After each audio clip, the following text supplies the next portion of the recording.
এই দেশে জুমার দিনে জিলাপি না পাইলে ওইটা নিয়ে মানুষের মাথা গরম হয়, কিন্তু ধর্ষণের বিরুদ্ধে কোনো মাথা ব্যথা নাই। এই দেশে নামাজের কাতার সোজা বেঁকা হওয়া নিয়েও মানুষ প্রতিবাদ করতে পারে, কিন্তু ধর্ষণের বিরুদ্ধে কোনো প্রতিবাদ নাই।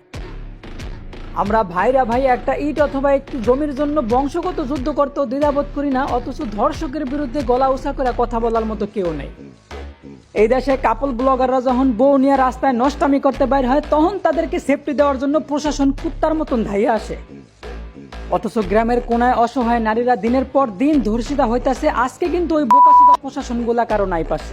তাই এখন আমি আমার মতো সাধারণ মানুষরে বলবো, এইভাবে বসে থাকলে কি আর হইব? নিজের মা বোনদের সম্মান রক্ষার্থে নিজেদেরকেই মাঠে নামতে হইব। আরে ভাই, একটা ধর্ষক মুসলিম নাকি হিন্দু না বৌদ্ধ খ্রিস্টান ওইটা তো দেখার সময় নাই। ও ধর্ষণ করছে মানে ওর প্রকাশ্যে মৃত্যু হইব, ওর বাইসে থাকার কোনো অধিকার নাই।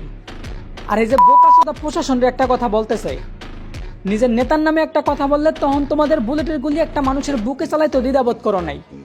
অথচ দিনের পর দিন তোমার আমার নিরীহ মা বোনরা ধর্ষিত হয়ে মৃত্যুবরণ করতেছে, এখন আর তোমাকে পিস্তলে বুলেট নাই। আরে ভাই, যদি কাপুরুষ না হয়ে থাকেন তাহলে গুলি চালান ধর্ষকের পুরুষত্বের উপর, গুলি চালান ধর্ষকের বুকের উপর।